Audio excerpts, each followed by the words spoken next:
चावडीचा उद्देश आपला काय आहे की 21 करोड लोकांपर्यंत फायनान्शियल फ्रीडम पोचवायचं आहे आपल्याला आणि त्यांना हे सांगायचं की आनंदी जीवन आपण कसं जगू शकतो त्यासाठी ही चावडी असते. आणि आजच्या चावडीचा विषय काय आहे कुणाला माहिती आहे का? आजची चावडी घ्यायची नाही असं काही लोकांनी सांगितलं होतं मला की इकडे खूप फ्रॉड व्हायलेत ऑलरेडी आहे की नाही. लोक खूप टेन्शनमध्ये आहेत आणि आजची चावडी काय आपण घ्यायला नको आहे की नाही. पण आजच्या चावडीचा विषयच तो आहे फायनान्शियल फ्रॉड, कारणं आणि उपाय. बरोबर आहे की फायनान्शियल फ्रॉड का होतात किंवा कशा टाईपचे होतात आणि त्याच्यावर काय कारणं असू शकतात आणि त्याच्यावर काय उपाय आपण केले पाहिजेत आणि याच्यातून आपण फायनान्शियल फ्रीडम मिळवून आनंदी जीवन कसं जगलं पाहिजे हा विषय घेऊया. चालेल? फायनान्शियल फ्रॉड म्हणजे काय, नेमकं काय होतं ह्याच्यामध्ये? पैशाचं नुकसान होतं. बरोबर. पहिला फ्रॉड कशा टाईपचा आहे की अशा टाईपमध्ये की जसं काही मल्टी लेवल मार्केटिंग कंपन्या किंवा MLM स्कीम आहेत की त्या स्कीम अशा आहेत की तुम्ही एवढे आम्हाला द्या आणि आम्ही तुम्हाला मंथली 10% 20% देऊ. बरोबर. आणि मग ते काही महिने देतात पण आहे की नाही. आणि काही महिने देतात त्यामुळे लोकांचा कॉन्फिडन्स वाढतो. त्यांना वाटतं बस मागचं पुढचं सगळं नील करून टाकतो आता आहे की नाही. मला पैशाचा राज सापडलेला आहे की नाही. खरं सोनं मला सापडलेलं आहे. आता काय मी थांबत नसतो. बरोबर. आणि मग ते जे पैसे त्याला परत आलेत त्यात परत अजून तो इकडून तिकडून ॲड करतो हां त्याच्यात अजून एक्स्ट्रा पैसे करतो ॲड आणि मग सगळे गेले की होतो मॅड आहे की नाही.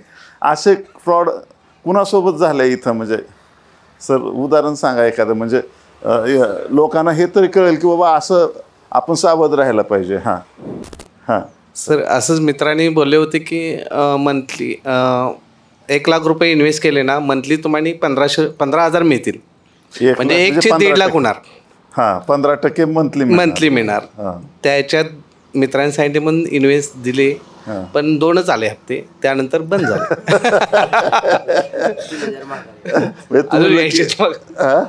2च आले 30,000 आले परत नाही आले. आणि हेच मी पाहुण्यांना सांगून त्यांच्याने घेतले आणि त्यांच्याने अडकले. त्यांचे पण नाही आले. हो. बरं. आणि हे काय करतात जनरली तुम्हाला 2 हप्ते आले की तुम्हाला असं मोटिवेट करतात की तुम्ही अजून जर 2 लोक आणली बरोबर तर ऐक नाही त्यांना तर 15% मिळतील पण तुम्हाला काहीच पैसे न भरता 10% एक्स्ट्रा मिळतील. बरोबर. मग माणूस काय करतं ऐक ना जेवढे नातेवाईक वगैरे आहेत. तुम्हाला तर ह्याची गोष्ट माहीत आहे का 3 मित्रांची गोव्याला गेलेले? माहीत नाही? अहो आपलीच गोष्ट आहे ती. इथून गोवा जवळ आहे ना आहे की नाही. 3 मित्र गोव्याला जातात आणि मस्त ते त्यांना असं अपेक्षा असते की कुठल्या तरी बीचवर काहीतरी बघायला भेटेल.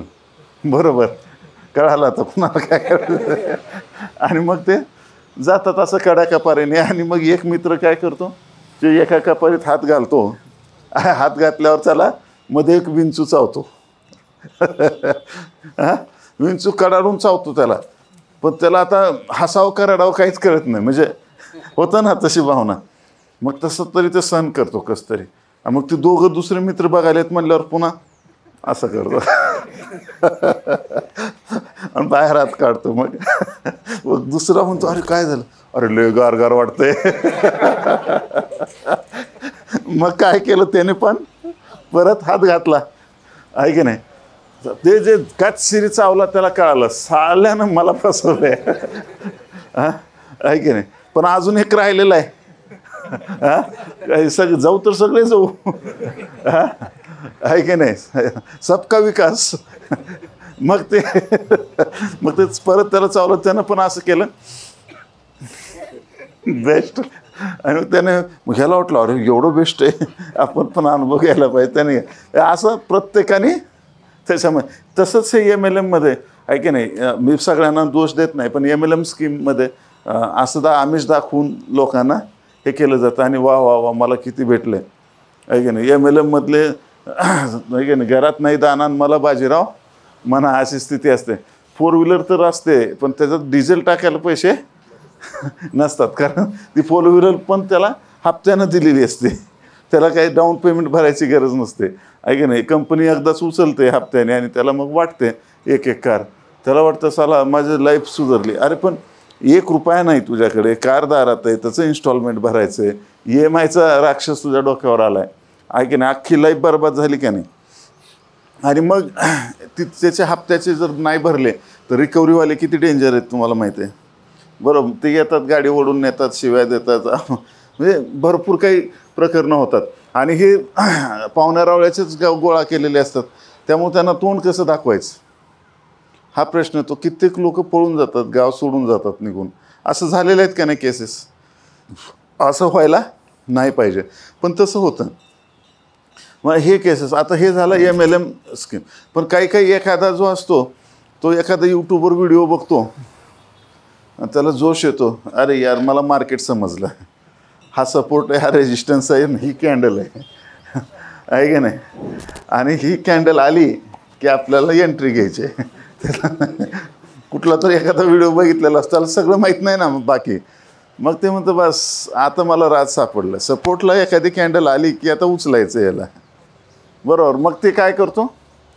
आणि बिगिनर्स लक असतं आहे की नाही. लग्न झाल्या माणूस सुखी असतो का नाही, फक्त काही दिवस राईट, नंतर त्याला पुढचं 12 भानगडी करायला लागतात. मग तसंच हे तर सुद्धा नवीन ट्रेडिंग करायला लागलं की त्याला प्रॉफिट होतो. त्यानं म्हणतं अरे माझ्याशिवाय कुणीच नाही. आणि मग तो काय करतो, पण माझ्याकडे 10,000 आहेत आणि 10,000 त्याला 2,000 रुपये प्रॉफिट होतो. मग तो कॅल्क्युलेशन करतो, साला 10,000 2,000 आले म्हणजे 20% आले एका दिवसात. बरोबर, म्हणजे महिन्याचे किती झाले, महिन्याचे 30 दुनी 60 म्हणजे किती 600% झाले आहे की नाही. म्हणजे 10,000चे 60,000 व्हायलेत. जर समजा हे 10 लाख असतील तर 60 लाख होतील. अरे बेन्या मार्केट 30 दिवस उघडं नसतं पण तरी ठीक आहे. तरी ठीक आहे बाबा, 30 दिवस तर 30 दिवस पकडा. मग ते तसं कॅल्क्युलेशन करतं, रोज 20% येणार असं कॅल्क्युलेशन असतं त्याचं. आणि मग ते काय करतं की मग पर्सनल लेवलवर पैसे घेतं. असे पण फ्रॉड झाले असतील तुमच्या इथं की बा पर्सनल लेवलवर त्याला खूप कॉन्फिडन्स येतो आणि पर्सनल लेवलवर मग ते 10 लाखाचे 60 लाख आहे की नाही, 1 करोडचे 6 करोड करण्यासाठी तो पैसे घेतो. आणि आपल्या भागातल्या लोकांना माहीतच नसतं इन्व्हेस्टमेंट काय आहे की नाही. किती लोकांना माहिती आहे इथं SWP म्हणजे काय आहे माहीत आहे का, आहे की नाही. जे चार्ट कमांडोला फॉलो करत असतील 1-2 आणि त्यात सुद्धा किती टक्के पर्सेंटेज कमी आहे. बरोबर आहे. सांगायचा हा मुद्दा आहे की दॅट इज व्हेरी सिरियस आहे की नाही. म्हणजे फायनान्शियल नॉलेज नाही आहे. मग त्यामुळं त्याला पण ते बेनं म्हणजे काय, वासरात लंगडी काय शहाणी आहे की नाही. मग ते त्याला पैसे देतात. मग त्याला काय होतं की सुरुवातीला थोडं प्रॉफिट झालेला असतो पण अचानक त्यानं कॉन्फिडन्समध्ये काय करतो, क्वांटिटी वाढवतो आणि ते येडं ऑप्शन बाईंग करायला असतं आहे की नाही. आणि ऑप्शन बाईंगमध्ये अचानक 20% मिळतात, 30% मिळतात आणि मग 300% जातात. मग जे बोंबलत बसतं मग बँकेकडून लोन घे, इकडून घे, तिकडून काहीतरी करू. त्याला आशा असते एक तर दिवस माझा हिरो झिरो लागेलच. बरं, हिरो झिरो 1 दिवस लागतो, हिरो फक्त 1 दिवस होतो तो, पण आयुष्यभर झिरो राहतो आणि मग तो सुद्धा माणूस पळून जातो. पण सामान्य माणसाला काय वाटतं की हे नाही करोडो रुपये घेऊन फरार. ॲक्च्युअली त्याच्याकडे पण काहीच नाही, देणार कुठून. अशा टाईपचा फ्रॉड कोणासोबत झाला आहे, एखादं उदाहरण. हे कराडमधल्या नागरिकांना कराड, कोल्हापूर, सातारा, सांगली आहे की नाही, सगळी माणसं आहे तिथली चांगली. त्यामुळं काय होतं आहे की नाही, पैसा पण आहे फक्त नॉलेज नाही की बाबा नेमकं काय करावं लागतं हे माहीत नाही. आणि त्यामुळं आपण काय करतो, फसत जातो. 15 मिनिटात तुम्हाला 15,000 भेटतील. काय काय 5,000 दिल्यानंतर 15,000 एक 15 मिनिटात तुम्हाला भेट. बापरे. हे तर हा हा ऑप्शन वरती. आणि अजून सुद्धा एक ग्रुप आहे की तुम्ही 1 लाख दिल्यानंतर 50,000 दिल्यानंतर तुम्हाला 2 लाख भेटतील. 50,000 दिले तर 2 लाख 2 लाख भेटतील. अजून सुद्धा आहेत. किती दिवसात? तुम्ही काल जर टाकले असतील तर तुम्हाला 48 तासानंतर म्हणजे थोडक्यात 48 तासानंतर तुम्हाला तुमच्या अकाउंटला 2 लाख भेटतील. आणि त्यांचे प्रूफ वगैरे सुद्धा पूर्णपणे SS काढून घेतलेले आहेत. म्हणजे असे देतात लोक, पण हे खरं किती खोटं किती हे अजून चेकिंग आहे. पण मिळालेत का काही लोकांना? म्हणजे काही लोकांना नाही. माझी एक फ्रेंड आहे, तिने तर टाकले, ती माझ्या पाठी लागली होती, पण मी यातून एक 5,000 वाचले. अनुभव घेतलेला आहे. थोडक्यात अनुभव घेतलेला आहे. फक्त हे नको म्हणून फक्त 5,000चा अनुभव माझ्या पाठी आहे. म्हणजे बोटावर वाचलं समजा. किती डेंजर आहे असं लक्षात घ्या. 15 मिनिटात किती 15,000 म्हणजे 5,000 म्हणजे 15 मिनिटात 300%. तुम्हाला वाटतं का हे पॉसिबल आहे? ऐक नाही, म्हणजे फ्रॉड असू शकतं का नाही? मग आता आपल्याला ओळखायचं कसं फ्रॉड? तर अवास्तव जर ते आपल्याला ऑफर देत असतील, राईट, जे वास्तवात नाहीच आहे किंवा तसं होऊ शकत नाही, हे कुणालाही समजू शकतं. असं काय आहे का आपण खूप लहान आहेत असं काही? बरोबर. फक्त मग आपण का अडकतो? येस, ग्रीड सगळ्यात. या अगोदर काय होतंय, ते लोक जमवण्यासाठी काही वर्ष 1.5 वर्ष लोकांना ते रिटर्न्स देत आहेत, पण आणि त्यानंतर मग ते काय त्यांचा फ्रॉड झाला का लॉस झाला ते देऊ शकत नाही, पण ते अगोदर ते लोकांना जमवण्यासाठी देत आहेत, पण असं होतंय. Right right. तर ते म्हणजे त्यांनी काय कर कॉन्फिडन्स वाढवतात. त्यामुळे काय होतं की आपल्याला वाटतं की आता हे मिळालेत म्हणजे मिळू शकतात, राईट. मग माणूस काय करतं की पहिल्यांदा समजा 1 लाख टाकायचे तर 10,000 आधी टाकून बघतो. मग ते बरोबर 10,000चे 15,000 देतात. पण अच्छा मी काय 1 लाख आधीच टाकले नाही. मग 1 लाख टाकतात, ते 1 लाखाचे पण त्याला देतात.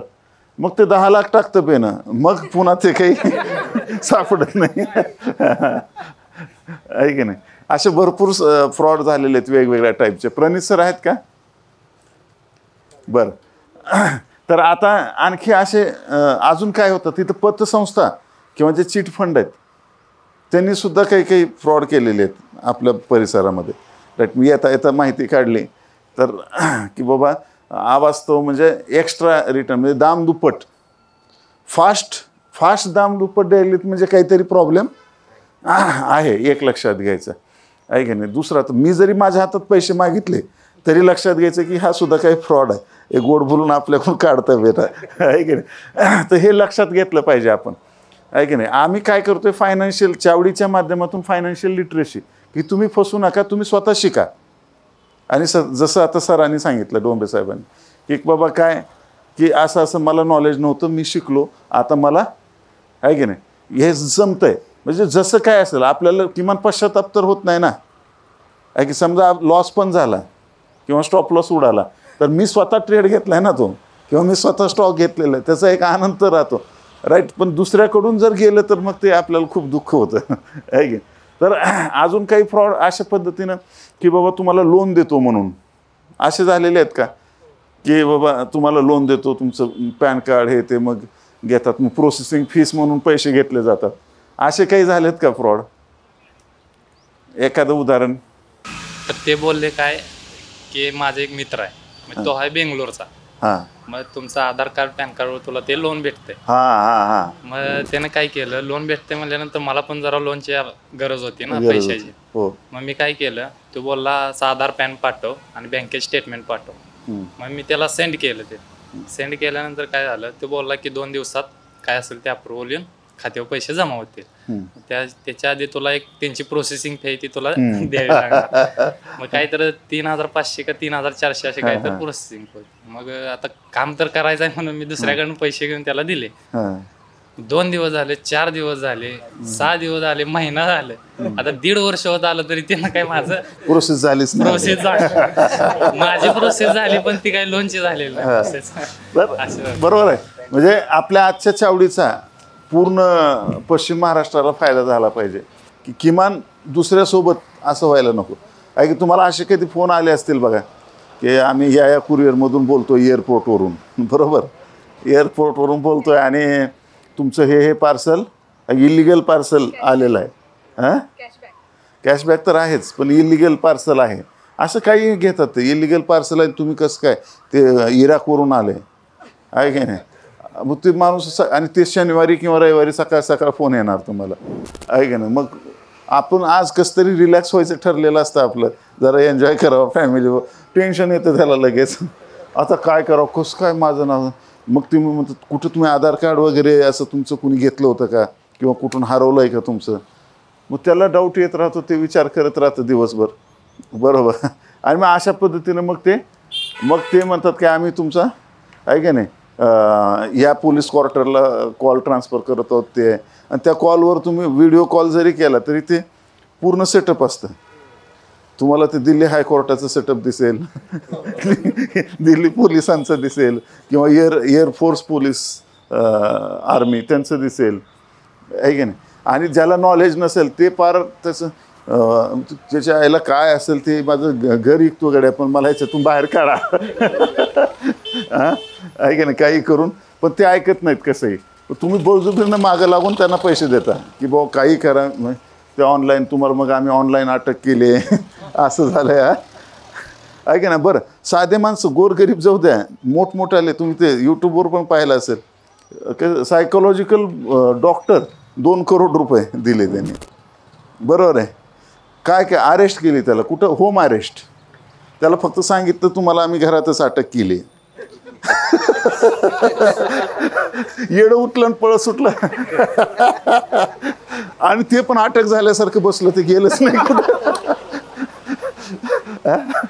आपल्यासमोर असं एक काम जागेवर आणलं असतं, ऐकलं. पण ती सिच्युएशन तशी क्रिएट करतात आणि धक व्हायला लागतं. वाटतं की यार आपल्या जिंदगीत आता अर्थ नाही. काही जण तर तिथल्या तिथं सुसाईड पण करू शकतात. सुसाईड तर कशालाही करतात, आहे की नाही. 1% मार्क कमी आला तरी 10वीची पोरं सुसाईड.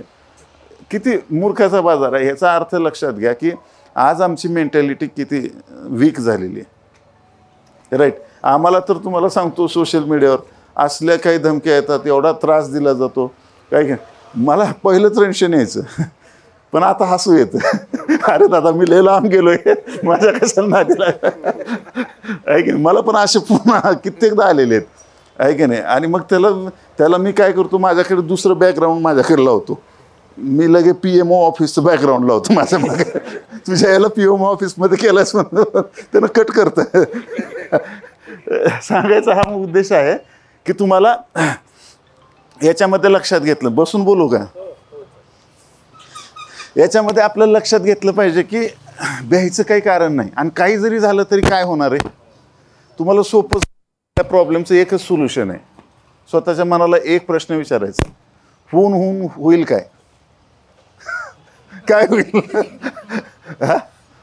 मी बिनधास्त कुठेही फिरतो, बरं. घरचे मला ओरडतात, अरे जाऊ नको, असं आहे तसं आहे, ऐकून कोणतरी किडनॅप करतील. ते पेपरमध्ये येतं ना, ह्या ट्रेडरला अटक किंवा ह्याला किडनॅप, हां, आहे की नाही. मग ह्याच्याकडून एवढे पैसे लाटले तेवढं. अरे क्या लेके आए थे जो लेके जाओगे. तर सांगायचा उद्देश असा आहे की बघा प्रत्येक गोष्टीत फायदे आहेत, राईट. आपल्याला म्हणजे मी जे माझी परिस्थिती त्यात पण आनंद होता हे मला आत्ता कळालं, सगळं बाराबानकडे झाल्यावर. त्यामुळं तुम्हाला हे मधल्या गोष्टी आहेत, हे खूप सोपं आहे. आयुष्य खूप चांगलं आहे की नाही, खूप कमी आहे. त्याचा प्रत्येक मिनिटाचा आनंद आपण घेतला पाहिजे. मग हे प्रत्येक मिनिटाचा आनंद का घेऊ शकत नाहीत, कारण आपण असं कुठल्या तर प्रकरणात अडकतो असं आपल्याला वाटतं. ॲक्च्युली काहीच नसतं. 99% आपल्या डोक्यातले विचार हे खोटे आहेत. तुम्हाला काय वाटतंय याच्यावर कधीच विश्वास ठेवू नका.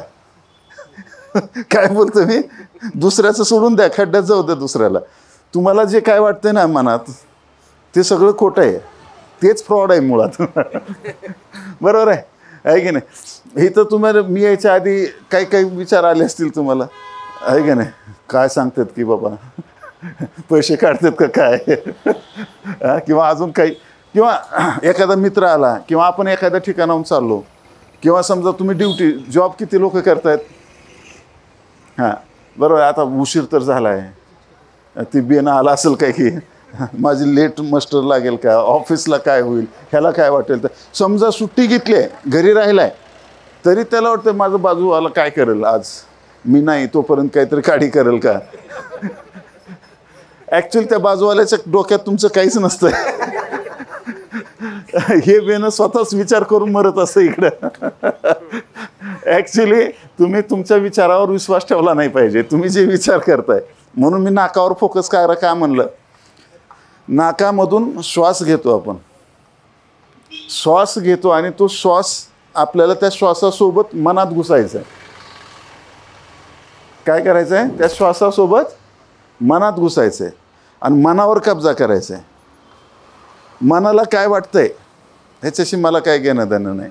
मी मनाला सांगणार की हे करायचं आहे, तुला हे वाटलं पाहिजे. म्हणजे मी म्हणजे कोण मग.